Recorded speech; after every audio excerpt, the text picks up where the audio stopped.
But before we get into it, on a personal note, Rumor, being a former dancer, girl, you gave me life on Dancing with the Stars. I Oh, just had to say thank that. Just had to say that because, girl, what? Okay. So now you. that I got that out the way, I wanted to know if, for both of you, if your definition of what a girlfriend is has shifted after shooting this film. And I'll start with Desiree first. Oh, what a great question. Yeah, I think for sure. I think that I definitely identified a lot with Zan of like, I'm a perfectionist and I like things to be a certain way. And I don't really love when people see any insecurities or struggles that I'm necessarily I'm going through. So I think what was huge, both on and off screen with these girls, is just like letting myself be myself and those tough times and those mistakes that you do make, your friends should be there to support you and to call you out. And, they give you that tough love, but it is also, it's really love at its core. So, absolutely, I think letting myself be more human and truthful and not just perfect all the time, that is something that definitely has resonated with me after shooting. I love that. Rumor, you have anything to add to that?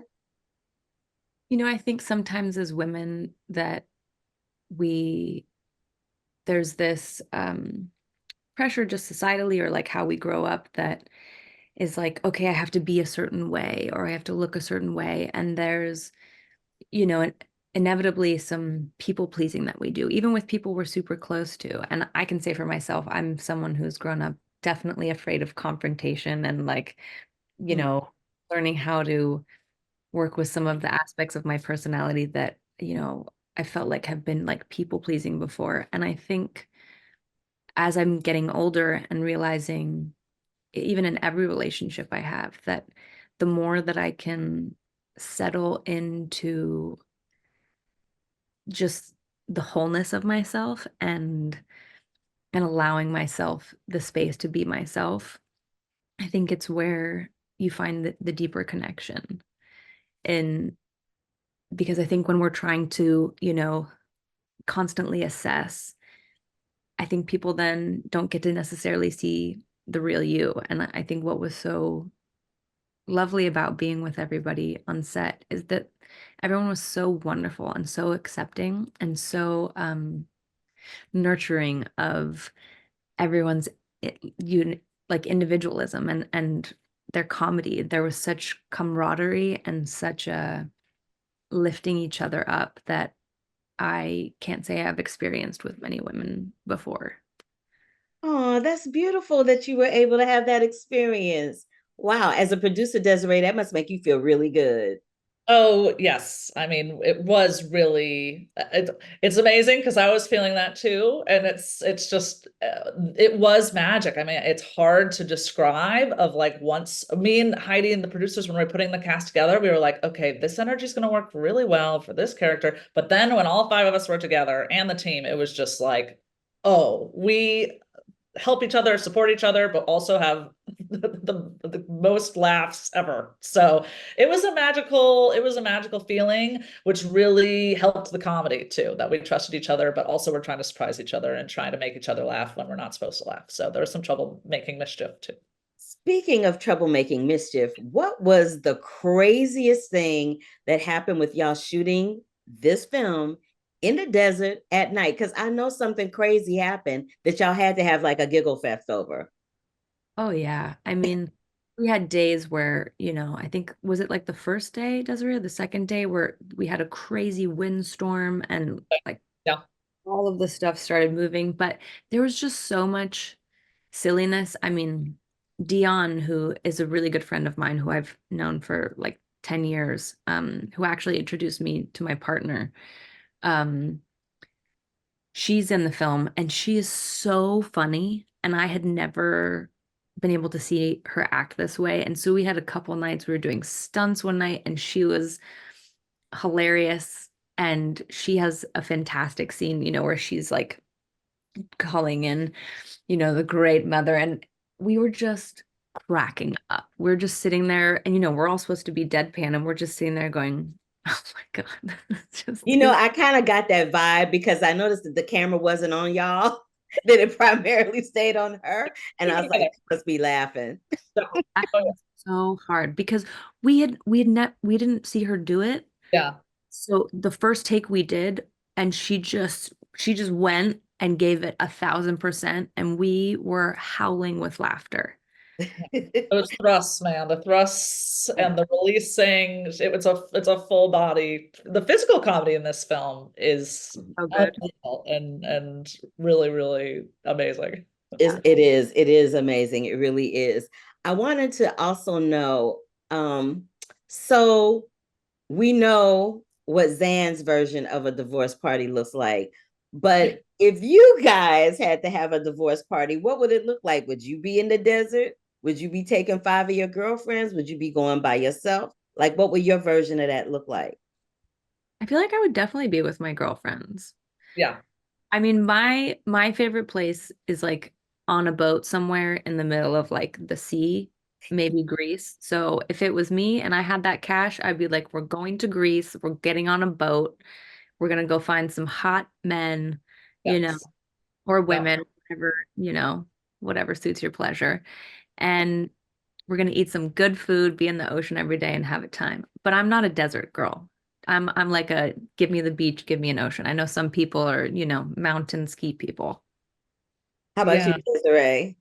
Well, it was so funny because Heidi wrote that because it was like, where would it actually be hard to spend $100,000? Because if you did one in Vegas, like you could do that one day at one of the clubs, because that's like water there. Money is insane. Similar, I feel like girlfriends for sure, because once again, you gotta have your support system, and again, the people that are keeping me in check, because I do like to party hard. I would maybe do Italy because I love all the food. So I'd be very close to Rumors. We could do a little flight from Greece to Italy and get some food. We can We could island swing it. hop, you Yeah. know? So an island hopping moment. That is hilarious. Oh my God. Y'all are so funny to me. I love how it was like y'all's own little personal version of Burning Man. It made me laugh out loud. Um, but with a lot of money. Um, there was a quote that someone says, and I believe it was your character, Desiree, where she says, life doesn't have to be perfect to be wonderful. Coming out on the other side of this project, knowing what you know now as opposed to what you knew going into it, what does that quote mean to you now? I love that quote. I love that it's in the trailer. I love that it comes back because, and again, just Heidi's, it's so funny, but then there's so much symbolism and deepness beyond that. Like the feather, the fact that the whole time we think this freaking feather is like this symbol of my new world. And then at the end, and that was through the girls too, because I wasn't officially originally in there, I don't think, about the bloody feather and how gross it is in the ceremony, resurrection ceremony at the end.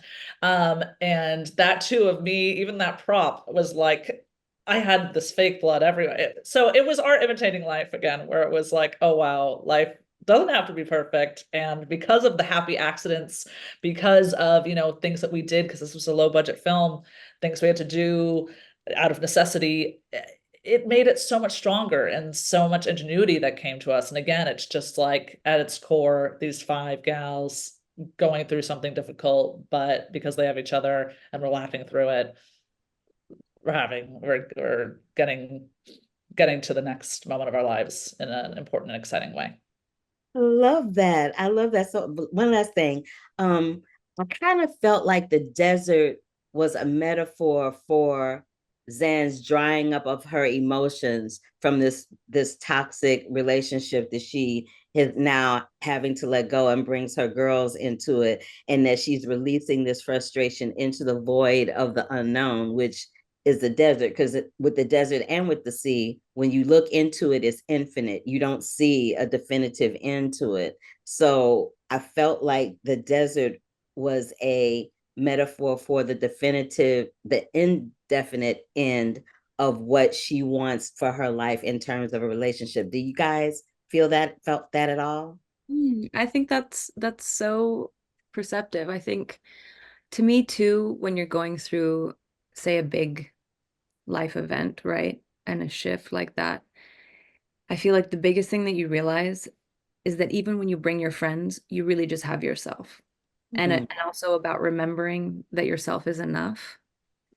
I think we're so quick to, especially I feel like Zan's character in the beginning, and even almost everybody's character, that there's moments where we don't feel enough, or we're like, man, why am I not enough for this ex-husband? Why, especially in relationship, it's like, I'm not enough. I'm not enough for my friendships. I'm not enough for this relationship.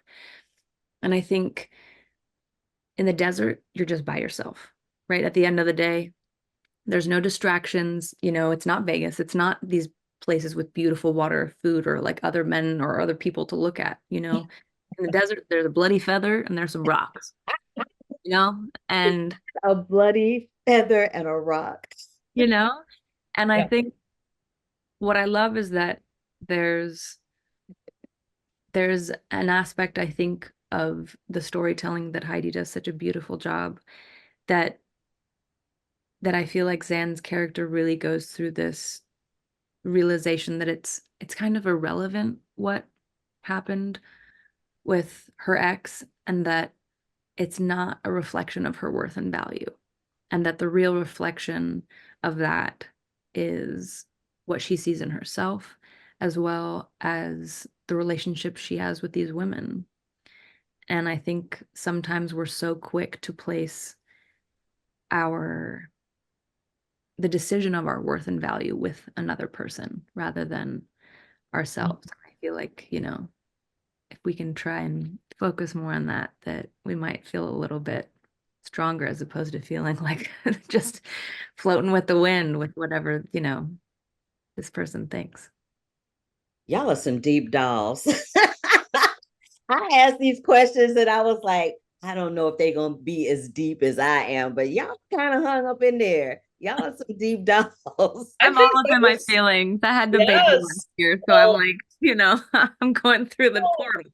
but since I met you, Rumer, that's always like I remember our first call, we were talking about that, about this story, and again, just how important it is, yeah, to have this sense of self. And I think that's so beautiful that the desert is, I didn't think of that, but it is this kind of place where it's like you can't rely on the day-to-day routine. You can't rely on the busyness. You've got yourself and the world and nature. And I think that too, which is what's beautiful, that ties back to Ren, because she is the character that's really loves nature, and that helped her as well on her journey.